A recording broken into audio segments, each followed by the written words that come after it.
ಎಲ್ಲರಿಗೂ ಸ್ವಾತಂತ್ರ್ಯ ದಿನಾಚರಣೆಯ ಶುಭಾಶಯಗಳು. ಶಿವಾಜಿ ಮಹಾರಾಜರ ಬಗ್ಗೆ 5 ನಿಮಿಷ 6 ನಿಮಿಷ 10 ನಿಮಿಷದೊಳಗಡೆ ಹೇಳೋದು ತುಂಬ ಕಷ್ಟ.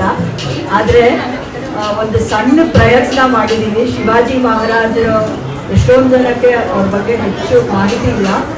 ಅವರು ಎಂಥವರು, ನಮ್ಮ ದೇಶಕ್ಕೆ ಅವರು ಎಷ್ಟು ಮುಖ್ಯ ಆಗಿದ್ರು, ನಮ್ಮ ಹಿಂದೂ ಸಂಸ್ಕೃತಿಯನ್ನು ಉಳಿಸ್ಕೊಳ್ಳೋದಕ್ಕೆ ಎಷ್ಟೊಂದು ಜನ ಮುಸಲ್ಮಾನರಾಗಿ ಕನ್ವರ್ಟ್ ಆಗೋದನ್ನು ತಡೆಗಟ್ಟಿದ್ದು ಶಿವಾಜಿ ಮಹಾರಾಜರ ಸಾಧನೆಯಿಂದ. ಬಹಳ ಜನಗಳಿಗೆ ಎಲ್ಲ ಗೊತ್ತಿರುತ್ತೆ.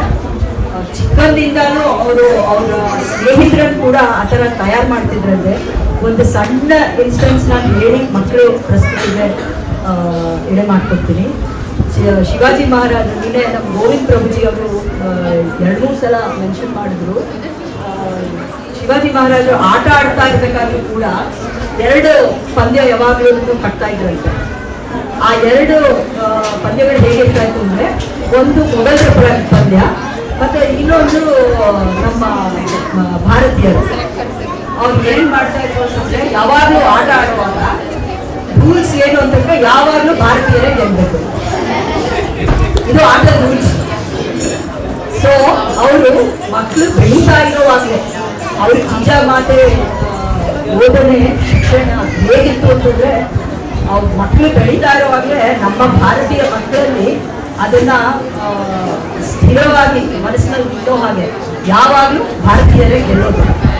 ಮೊಘಲರು ಅಥವಾ ಬೇರೆ ಯಾರು ಹೊರಗಿನವರು ನಮ್ಮ ದೇಶನ ಆಳೋದಕ್ಕೆ ಸಾಧ್ಯ ಇಲ್ಲ ಅನ್ನೋದನ್ನ ಚಿಕ್ಕಂದಿನಲ್ಲೇ ಸ್ಥಿರವಾಗಿ ಅವ್ರ ಮನಸ್ಸಿನಲ್ಲಿ ಇರಿಸ್ತಾ ಇದ್ದಾರೆ. ಇದೊಂದು ಸಣ್ಣ ಪರಿಚಯದಿಂದ ಮಕ್ಕಳ ಪ್ರಸ್ತುತಿಗೆ ಎಲ್ಲ ಮಾಡ್ಕೊಡ್ತಾ ಇದ್ವಿ. ಎಲ್ಲರಿಗೂ ನಮಸ್ಕಾರ. ಸ್ವಾತಂತ್ರ್ಯ ದಿನದ ಶುಭಾಶಯಗಳು. ಮರಾಠ ಸಾಮ್ರಾಜ್ಯದ ಸಂಸ್ಥಾಪಕ, ಹಿಂದೂ ಸಾಮ್ರಾಜ್ಯದ ಪ್ರತಿಷ್ಠಾಪಕ ಎಂದೇ ಪ್ರಸಿದ್ಧರಾಗಿರುವ ಛತ್ರಪತಿ ಶಿವಾಜಿ ಮಹಾರಾಜರು ಹಿಂದೂ ಪಂಚಾಂಗದ ಪ್ರಕಾರ ಫಾಲ್ಗುಣ ಶುದ್ಧ ತೃತೀಯಾ ತಿಥಿಯ ದಿನ ಎಂದರೆ ಆಗಿನ 1630 ಫೆಬ್ರವರಿ 19ರಂದು ಮಹಾರಾಷ್ಟ್ರದ ಶಿವನೇರಿ ಕೋಟೆಯಲ್ಲಿ ಶಹಾಜಿ ಹಾಗೂ ಜೀಜಾಬಾಯಿ ದಂಪತಿಗೆ ಜನಿಸಿದವರು. ಅವರಿಗೆ ಆರಂಭದಿಂದ 12 ವರ್ಷಗಳವರೆಗೆ ಆರಂಭಿಕ ಶಿಕ್ಷಣವನ್ನು ಕೊಟ್ಟವರು ಅಣ್ಣ ಸಾಂಬಾಜಿ. ನಂತರ ಶಿವನೇರಿಗೆ ತೆರಳಿದ ಅವರಿಗೆ ಪೂರ್ಣ ಪ್ರಮಾಣದ ಯುದ್ಧ ಶಿಕ್ಷಣ, ಇತರ ಯುದ್ಧ ಕೌಶಲ್ಯವನ್ನು ಧಾರೆ ಎರೆದವರು ದಾದಾಜಿ ಕೊಂಡದೇವ. ಕತ್ತಿ ವರಸೆ, ಕುದುರೆ ಸವಾರಿ ಮತ್ತಿತರ ಯುದ್ಧ ಕೌಶಲ್ಯಗಳನ್ನು ಕರಗತ ಮಾಡಿಕೊಂಡ ಶಿವಾಜಿ 16ರಿಂದ 19ನೇ ವಯಸ್ಸಿಗೆ ತೋರಣದುರ್ಗವನ್ನು ವಶಪಡಿಸಿಕೊಂಡಿದ್ದರು. ಇವರು ಹೀಗೆಯೇ ಮುಂದುವರೆದು ಎಳೆ ವಯಸ್ಸಿನಲ್ಲೆಯೇ ತಾಯಿ ಜೀಜಾಬಾಯಿಯವರಿಂದ ದೇವರ ನಾಮಗಳು, ಜಪ, ಧ್ಯಾನ ಇತ್ಯಾದಿ ಆಧ್ಯಾತ್ಮಿಕ ವಿಚಾರಗಳನ್ನು ತಿಳಿದುಕೊಂಡಿದ್ದರು. ಒಬ್ಬ ರಾಜನಿಗೆ ಬೇಕಾದ ಯುದ್ಧ ಕಲೆಗಳ ಜೊತೆಗೆ ಜೀಜಾಮಾತೆಯು ಜೀವನಕ್ಕೆ ಬೇಕಾದ ಎಲ್ಲಾ ಮೌಲ್ಯಗಳನ್ನು ತಮ್ಮ ಮಗನಿಗೆ ಬೋಧಿಸಿದ್ದರು. ಹೀಗೆಯೇ ಒಮ್ಮೆ ಜೀಜಾಬಾಯಿಯನ್ನು ಕಾಣಲು ಬರುತ್ತಾರೆ ಶಿವಾಜಿ ಮಹಾರಾಜರು. ಆಗ ಅವರ ನಡುವೆ ನಡೆಯುವ ಸಂಭಾಷಣೆ ಹೇಗಿತ್ತು ನೋಡೋಣವೇ?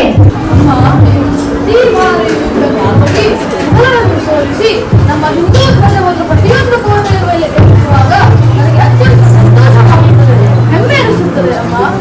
ಆದರೆ ಅದೇ ಸಮಯದಲ್ಲಿ ಒಮ್ಮೊಮ್ಮೆ ನನ್ನ ಎದೆ ಅಳುಕುತ್ತದೆ. ಅದು ಹೇಗಿರಬಹುದಲ್ಲ? ನೀನು ನನಗೆ ಯಾವಾಗಲೂ ಸಿಂಹಾಸನದ ಮೇಲೆ ನನ್ನ ಅಕ್ಕಪಕ್ಕದಲ್ಲಿ ಚಾಮರವನ್ನು ಬೀಸಿದಂತೆ ಕನಸುಗಳು ಕಾಣಿಸುತ್ತಿದ್ದವು. ಆಗಲೇ ನಾನು ಅರಿತಿದ್ದೆ, ನನಗೆ ಹುಟ್ಟುವ ಮಗ ಸಾಮಾನ್ಯದವನಾಗಿರುವುದಿಲ್ಲ, ಅವನು ಹಿಂದೂ ಸಾಮ್ರಾಜ್ಯ ಸ್ಥಾಪಕನೇ ಆಗಿರುತ್ತಾನೆ. ಅದಕ್ಕೆ ನಿನಗೆ ಊಟ ಮಾಡಿಸುವಾಗಲೂ ನಾನು ಅದೇ ಭಾವನೆಯಿಂದಲೇ, ಎಂದರೆ ಹಿಂದೂ ಸಾಮ್ರಾಜ್ಯ ಸ್ಥಾಪಕ ಸಾಮ್ರಾಜ್ಯನಿಗೆ ಊಟ ಮಾಡಿಸುತ್ತಾರೆ ಎಂಬ ಆಲೋಚನೆಯನ್ನೇ ಇಟ್ಟುಕೊಳ್ಳುತ್ತದೆ. ಆದರೆ ಒಮ್ಮೆ ಯಾವಾಗಲೂ ನಾನು ಹೊರಗೆ ಹೋಗಿದ್ದಾಗ ನನ್ನ ಸಹಾಯಕ್ಕೆ ಇದ್ದ ಒಬ್ಬ ಮಹಿಳೆ ಈಗ ಅಳುತ್ತಿದ್ದರೆ ಸ್ವಲ್ಪ ಹಾಲನ್ನು ಅವಳು ಹಾಗೆ ಮಾಡಿದ್ದು ಸರಿ, ಆದರೆ ಆ ಕೆಲಸವನ್ನು ಯಾವ ಭಾವನೆಯಿಂದ ಮಾಡಿದರು ಎಂದು ನಾನು ಮರಳಿ ಬಂದ ನಂತರ ಪ್ರಶ್ನಿಸಿದೆ. ಆಗ ಅವಳು ನಾನು ಕೈಯುವೆನೆಂಬ ಭಯದಿಂದ ಹಾಲನ್ನು ಕುದಿಸಿದಳು ಎಂದು ಹೇಳಿದಳು. ತಕ್ಷಣವೇ ನಿನ್ನ ತಲೆ ಕೆಳಗೆ ಮಾಡಿ ನಾನು ಹಾಲನ್ನು ಕಕ್ಕಿಸಿದೆ. ಆದರೂ ಸಹ ಕೇವಲ 3 ಹನಿ ಹಾಲು ನಿನ್ನ ರಕ್ತದಲ್ಲಿ ಸೇರಿ ಹೋಯಿತೋ ಏನೋ ಎನಿಸಿತು. ಅದಕ್ಕೆ ನಿನಗೆ ಒಮ್ಮೊಮ್ಮೆ ಆ ಹೆದರಬೇಡ ಮಗನೇ, ಧೈರ್ಯದಿಂದ ಮುನ್ನಡೆ, ಹಿಂದೂ ಸಾಮ್ರಾಜ್ಯವನ್ನು ಸ್ಥಾಪಿಸು. ನಾನು ನಿನಗೆ ಉಪದೇಶಿಸಿದ ರಾಮಾಯಣ, ಮಹಾಭಾರತ, ವೇದ, ಉಪನಿಷತ್ಗಳ ಸಾರವನ್ನು ವಿಚಾರಗಳನ್ನು ನೆನಪಿನಲ್ಲಿ ಇಟ್ಟುಕೊಂಡು ಹಿಂದೂ ಸಾಮ್ರಾಜ್ಯವನ್ನು ಸ್ಥಾಪಿಸಿ ನಮ್ಮವರನ್ನು ಉದ್ಧರಿಸು. ಅಮ್ಮ, ಈ ನಿನ್ನ ಮಾತನ್ನು ನಾನು ನಿಶ್ಚಿತವಾಗಿ ನೆರವೇರಿಸುತ್ತೇನಮ್ಮ. ಈ ರೀತಿ ಗರ್ಭದಿಂದಲೇ ತನ್ನ ಮಗನಿಗೆ ಸಂಸ್ಕಾರಗಳನ್ನು ನೀಡಿದ ಜೀಜಾಮಾತೆಯ ಪವಿತ್ರ ಚರಿತ್ರೆಯನ್ನು ಕೇಳಿದಾಗ ನಮ್ಮ ದೇಶದ ಎಲ್ಲಾ ಮಾತೆಯರ ಅಂತರ್ಭಾವನೆಗಳು ಏನಿರಬಹುದು? ಹೀಗೆ ಸುಮಾರು ಯುದ್ಧಗಳು, ಅನೇಕ ಘಟನೆಗಳು ನಡೆದು ಒಮ್ಮೆ ಆಗ್ರಾದಲ್ಲಿ ಔರಂಗಜೇಬನ ಜೊತೆ ಮುಖಾಮುಖಿ ಭೇಟಿಯಾಗುವ ಸಂದರ್ಭ. ಗದಪುರ ಸೇನಾಪತಿ ಜಯಸಿಂಹನ ಜೊತೆ ಒಪ್ಪಂದ ಮಾಡಿಕೊಳ್ಳಬೇಕಾದ ಅನಿವಾರ್ಯತೆ. ಜಯಸಿಂಹನ ಮಗ ರಾಮಸಿಂಹನ ಮೂಲಕ ಶಿವಾಜಿಯನ್ನ ಆಗ್ರಾದ ದರ್ಬಾರಿಗೆ ಆಹ್ವಾನಿಸಲಾಗುತ್ತದೆ. ಆದರೆ ಅಲ್ಲಿ ಶಿವಾಜಿಯನ್ನು ಅವನಿಗಿಂತ ಕೆಳದರ್ಜೆಯಾದರೂ ಅಂದ್ರೆ ಆಗಲೇ ಸೋಲಿಸಿರುವರಾದರ ಹಿಂದಿನ ದರ್ಜೆಯಲ್ಲಿ ಕುಳಿತುಕೊಳ್ಳಲು ಆಜ್ಞಾಪಿಸಲಾಗುತ್ತದೆ. ಅದಕ್ಕೆ ಒಪ್ಪದಿದ್ದಾಗ ಅಲ್ಲಿ ನಡೆಯುವ ಘಟನೆ. ಶಿವಾಜಿ ನಮ್ಮ ಕೈಗೆ ಸಿಕ್ಕಿ ಬಿದ್ದಿದ್ದಾನೆ. ಇವನನ್ನು ಬಂಧನದಲ್ಲಿರಿಸಿ ಕೊಲ್ಲಿಸಿ ಬಿಡಬೇಕು. ನಿಮ್ಮಿಂದ ಸಾಧ್ಯವಿಲ್ಲ ಕಾಫಿ. ಈ ದೇಹ ಬೆಳೆದದ್ದು ಮರಾಠ ಬಾಂಧವರ ಉಪ್ಪುಂಟು. ಈ ದೇಹದಲ್ಲಿ ಹರಿಯುತ್ತಿರುವ ರಕ್ತ ಹರಿದು ಉಜ್ವಲವಾದದ್ದು ತಾಯಿ ಜೀಜಾಬಾಯ ವಾತ್ಸಲ್ಯದಿಂದ. ನನ್ನ ಕೊನೆಯ ಉಸಿರಿನವರೆಗೂ ನನ್ನ ಹೋರಾಟ ಹಿಂದೂ ಧರ್ಮದ ಶ್ರೇಯಸ್ಸಿಗೆ. ಸ್ನೇಹವನ್ನು ಯಾಚಿಸಿ ಆಮಂತ್ರಿಸಿದ ನೀವು ದ್ವೇಷದ ತೋರಣವನ್ನು ಕಟ್ಟಿಸಿದ್ದೀರಿ. ಈ ದ್ವೇಷ ಸೇಡಿನ ಪ್ರಳಯ ತೈಲವು ನುಗ್ಗುವ ಸಾಹಸ ಇನ್ನಾದರೂ ನಿಲ್ಲಿಸಿ. ನಮ್ಮ ದರ್ಬಾರಿನಲ್ಲಿ ನಮ್ಮ ಇಷ್ಟದಂತೆ ನಡೆಯಬೇಕು. ಕಾಡಿನಲ್ಲಿ ಹುಟ್ಟಿ ಕಾಡಿನಲ್ಲಿ ಬೆಳೆದು ಕಾಡಾಡಿಯಾದ ಈ ಶಿವಾಜಿ ರಾಜರಿಗೆ ದಿಲ್ಲಿ ಔರಂಗಜೇಬರ ಈ ವೈಭವದ ದರ್ಬಾರು ಭಯ ಮೂಡಿಸಿದೆ. ಇವರಿಗೆ ಬ್ರಾಹ್ಮಣರಿಂದ ಹೊಗಳಿಸಿಕೊಂಡು ದರ್ಬಾರಿಗೆ ಬರುವುದು ನೋಡಿ ಇಲ್ಲಿ ಅವರ ಗುಣಗಾನ ಮಾಡುವ ಬ್ರಾಹ್ಮಣರಿಲ್ಲ. ಆದ್ದರಿಂದ ಪಾಪ ಎಂತ ಅಭ್ಯವಾಗಿದ್ದಾರೆ. ಬ್ರಾಹ್ಮಣ ಬ್ರಾಹ್ಮಣ ಎಂದು ಅಪಹಾಸ್ಯ ಮಾಡುವರೆ ಸರದಾರರೇ. ಬ್ರಾಹ್ಮಣರ ಮಹತ್ವ ನೀವೇನು ಬಲ್ಲಿರಿ? ಜಗತ್ತಿನ ಕಲ್ಯಾಣಕ್ಕೆ ಹೆಸರುವನೆ ಸಿಗುತ್ತಾ ಅನುಷ್ಠಾನದ ಬಲದಿಂದ ಕ್ಷತ್ರಿಯರಿಗೂ ಗುರುವೆನ್ನಿಸಿ ಮಾರ್ಗದರ್ಶನ ನೀಡುವವನು ಬ್ರಾಹ್ಮಣ. ವೇದಶಾಸ್ತ್ರ ಪುರಾಣ ಪಾರಂಗತನಾಗಿ ಯಜ್ಞ ಯಾಗಾದಿಗಳನ್ನು ಮಾಡುತ್ತಾ ದೀನ ದಲಿತರ ದುಃಖ ಸಂಕಷ್ಟಗಳನ್ನು ತನ್ನ ತಪಸ್ಸೆಯ ಪ್ರಭಾವದಿಂದ ದೂರಗೊಳಿಸಿ ಲೋಕಕ್ಕೆ ಸುಖ ಶಾಂತಿ ಸಮೃದ್ಧಿಯನ್ನು ದಯಪಾಲಿಸುತ್ತಾ ಅನೇಕ ಬ್ರಾಹ್ಮಣರಿದ್ದಾರೆ. ಹೇಳಿದ ಪ್ರತೀಕಾರ ಶಕ್ತಿ ಹೊತ್ತು ಹಗದಗಿಸಿ ನನ್ನ ಕುಲಾರಣ್ಯವನ್ನು ಸುಟ್ಟಿರುವುದು ಚಂದ್ರಗುಪ್ತ ಮೌರ್ಯರಿಗೆ ಪಟ್ಟ ಕಟ್ಟಿ ನಂದರಿಗೆ ಮಹಾಪಾಠವನ್ನು ಕಲಿಸಿ ಕೌಶಲ್ಯನೆಂದೇ ಮಹಾಕೀರ್ತಿ ಪಡೆದ ಆ ಚಾಣಕ್ಯ ಅವನು ಬ್ರಾಹ್ಮಣ. ನಿಮ್ಮಂತವರಿಗೆ ಎಸಗಿದಾಗ ಕೋಣನ ಮುಖದಿಂದ ವೇದವನ್ನು ನುಡಿಸಿ ಪೂಜ್ಯನಾದ ಆ ಮಹಾಸಂತ ಜ್ಞಾನೇಶ್ವರ ಅವನು ಬ್ರಾಹ್ಮಣ. ಹೆಚ್ಚೇನು ಕ್ಷತ್ರಿಯನಾಗಿ ಜನಿಸಿರುವ ತನ್ನ ಅಘೋರ ತಪಸ್ಸಿನಿಂದ ಕೊನೆಗೂ ಬ್ರಹ್ಮರ್ಷಿ ಎನಿಸಿಕೊಂಡ ಮಹಾಮುನಿ ವಿಶ್ವಾಮಿತ್ರ ಅವನು ಬ್ರಾಹ್ಮಣ.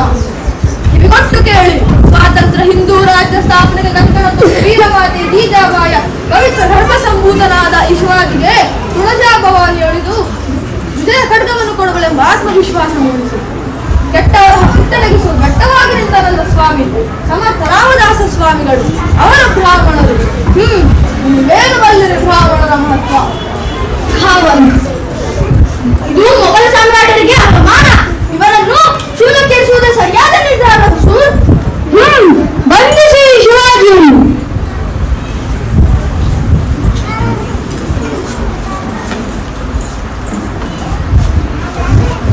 ಕೆಲಕಾಲದ ನಂತರ ಶಿವಾಜಿ ಮಹಾರಾಜರು ಕಾರಾಗೃಹದಿಂದ ತಪ್ಪಿಸಿಕೊಂಡು ಹೋಗುತ್ತಾರೆ. ನಂತರದ ದಿನಗಳಲ್ಲಿ ಮುಘಲ್ ರಾಜರಿಗೆಲ್ಲ ಶಿವಾಜಿ ಯಾವ ಕ್ಷಣದಲ್ಲಿ ಅವರನ್ನು ಸದೆಬಳೆಯುತ್ತಾನೋ ಎಂಬ ಹೆದರಿಕೆಯಲ್ಲೇ ನಿದ್ರೆಯಲ್ಲಿರುವ ಪರಿಸ್ಥಿತಿ. ಕೊನೆಗೆ 1680ರಲ್ಲಿ ಶಿವಾಜಿ ಮಹಾರಾಜರು ನಿಧನರಾದರು. ಪೇಶ್ವಾ ಮುಂತಾದ ಹಿಂದೂ ರಾಜರು ಶಿವಾಜಿ ಶುರು ಮಾಡಿ ಸ್ಥಾಪಿಸಿದ ಹಿಂದವಿ ರಾಜ್ಯದ ವೈಭವವನ್ನು ಮುಂದುವರಿಸಿದರು. ಎಷ್ಟೋ ಜನ ಇತಿಹಾಸಗಾರರು ಹೇಳುತ್ತಾರೆ, ಇನ್ನು 10-20 ವರ್ಷಗಳ ಕಾಲ ಶಿವಾಜಿ ಮಹಾರಾಜರು ನಮ್ಮ ಹಿಂದೂ ರಾಜ್ಯವನ್ನು ಆಳಿದ್ದರೆ ಬ್ರಿಟಿಷರು ನಮ್ಮನ್ನು ವಶದಲ್ಲಿಟ್ಟುಕೊಳ್ಳಲು ಸಾಧ್ಯವೇ ಆಗುತ್ತಿರಲಿಲ್ಲವಂತೆ. ಹೀಗೆ ನಮ್ಮ ಹಿಂದೂ ರಾಷ್ಟ್ರ ಭಾರತದ ಉತ್ತುಂಗಕ್ಕೆ ಶ್ರಮಿಸಿದ ಶಿವಾಜಿ ಮಹಾರಾಜರನ್ನು ನಾವೆಲ್ಲರೂ ಸ್ಮರಿಸುತ್ತಿರುವ ಈ ಸುದಿನವೇ ಅತಿ ಸುದಿನ. ಜೈ ಹಿಂದ್, ಜೈ ಶಿವಾಜಿ, ಜೈ ಭವಾನಿ. ಪಾತ್ರಪರಿಚಯ. ಶಿವಾಜಿ ಪಾತ್ರದಲ್ಲಿ ದಿಗಂತ್ ಕಶ್ಯಪವರ್ಮನ, ಮತ್ತೆ ಆಪ್ತ ಮಿತ್ರರಾದ ಇಬ್ಬರನ್ನ ಆಪ್ತ ಶತ್ರುಗಳನ್ನಾಗಿ ಮಾಡಿಬಿಟ್ಟೆ ಶಂಕಿ. ರಂಜನ್ ಔರಂಗಜೇಬ್ ಮತ್ತೆ ಶೈಸ್ತಾ ಖಾನ್ ಔರಂಗಜೇಬನ್ ಸೋದರಮಾವನಾಗಿ ಶಿಫೇಜ್, ನಮ್ಮ ಅಚ್ಚುಮೆಚ್ಚಿನ ಡೈಲಾಗ್ ರಾಜ ಶಿಫೇಜ್. ಮತ್ತೆ ಸೂತ್ರಧಾರರು ಮೊದಲನೇ ಸೀನ್ ಸಾನ್ವಿ, ಹಾಗೆ ಎರಡನೇ ಶಿಕ್ಷಣ. ಗೀತಾಬಾಯಿಯಾಗಿ ಪಾತ್ರ ವಹಿಸಿದ್ದು ಪ್ರಣತಿ ಕಶ್ಯಪ ವರ್ಗದಿಂದ. ಅವರು ಆಮೇಲೆ ಅವಳ ಸಖಿಯಾಗಿ ವೈಫಲ್ಯ ಅಂಡರ್ಸ್ಟ್ಯಾಂಡ್. ಮತ್ತೆ ಯಾವಾಗಲೂ ಆಪ್ತ ಬಾಂಧವರ ತರ ವ್ಯಾಸವರ್ಗದಿಂದ ನಮ್ಗೆ ಹೊರಗೆ ಸಿಗತ್ತೆ. ಸೈನಿಕರಾಗಿ ನಳಿನ್ ಮತ್ತೆ ಆಯುಷ್.